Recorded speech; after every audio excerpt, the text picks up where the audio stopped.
Why, good morning, everyone, and again, you're tuning in to Kevin's Corner. So, I'm on my way to Michigan this morning. I'm going to what the Viking Warrior Fest. It's going to be pretty awesome. I'm going to be meeting a bunch of friends out there. I want to talk a little bit about the theme that seems to be in the air lately, and it's vulnerability. And for me, that was something that was difficult again because it wasn't that I had to learn to trust others, because I really feel like a lot of times when we have trust issues, I feel it's like learning to trust our own heart again. And for me, that has been a battle for the last 4.5 years. Because I was always one to chase my heart. I let my heart lead me. I loved that woman with all of my soul and my being. I gave my whole life. I went out there, and so I felt that my heart deceived me, basically, really. And so that's something I think that a lot of people can identify with, is having their heart deceive them. And so that was a difficult thing to overcome. And one thing that I always, and I go back to this too, I've always been kind of someone who didn't want to be vulnerable, who was scared, because being vulnerable, you're scared of rejection, right?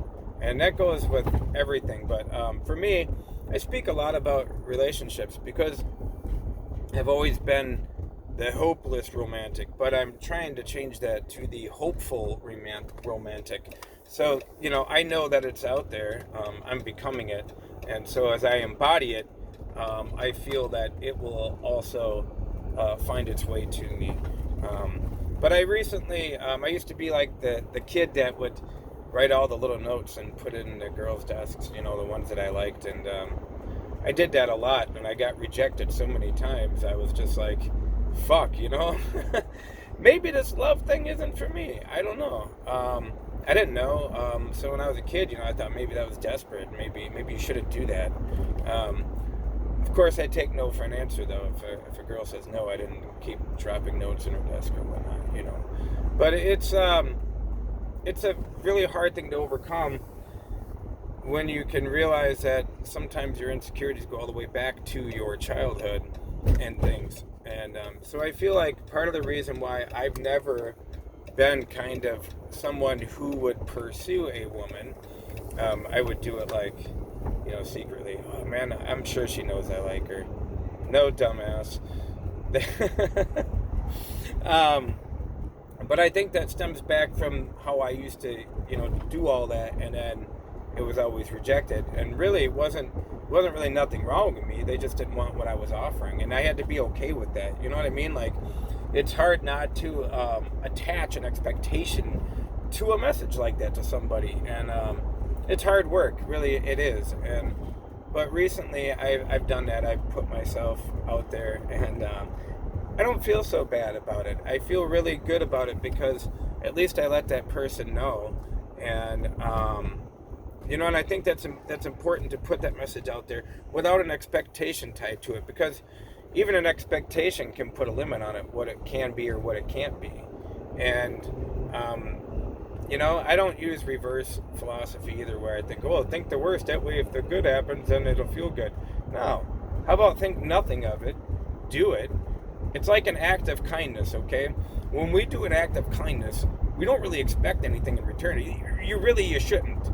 Otherwise, it's not a true act of kindness. So a true act of love for me is to profess my love and put my love out there. And, if it's not accepted in that way, it's okay. It's not the end of the world. And so it's weird to say that a rejection feels good. But it's kind of like being an author, right? Like I was reading, kind of like being an author. I was reading Stephen King's On Writing, and he was talking about how he would save all of his rejection letters and how they were necessary in order to get to the point where he is now. And that is, we all know where he is now.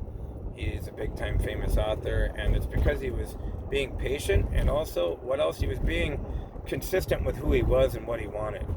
And that's what I'm doing. I'm being consistent with who I am, I'm becoming a better version of myself every day, and I don't depend on anyone else to tell you if you're a better version or whatnot. That's for you to decide, and I think that's why it's important that we also self-analyze, and we aren't too hard on ourselves, but we're hard enough to where we want to make a change where we want it made, not where anyone else wants it made. So, yeah, and now this is a conversation spiraling into other things, but back to the vulnerability thing, that is power when you can just be yourself and not attach any expectations to who you are and to what you want and your desires and your manifestations as well. And like I said, I've come a long way these past few months. It's been a place of a weird, should I say, kind of like a void. Like I was just floating around in there for a while, and yeah.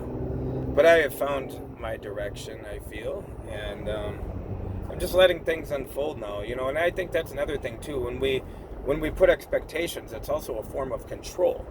So expectation is control because you are expecting the outcome to turn out a certain way. So I say, release expectations, release control, just be who you are, and, tell people if you love them. Tell people if they're being a fucker to you too. It goes both ways. Be true and authentic with who you are, and in return, I feel that you'll have better interactions and relationships with people. Don't be afraid to be vulnerable. Be transparent. Take these fucking costumes off, and let's see that naked soul of yours. Anyways, thank you for listening and watching. I'm sure there'll be plenty more, because this is a 4-hour drive, roughly 4-hour drive there and back. So, yeah. May you all have a peaceful morning filled with coffee or whatever the hell it is you are. And if you're not in the morning, well, have a peaceful evening.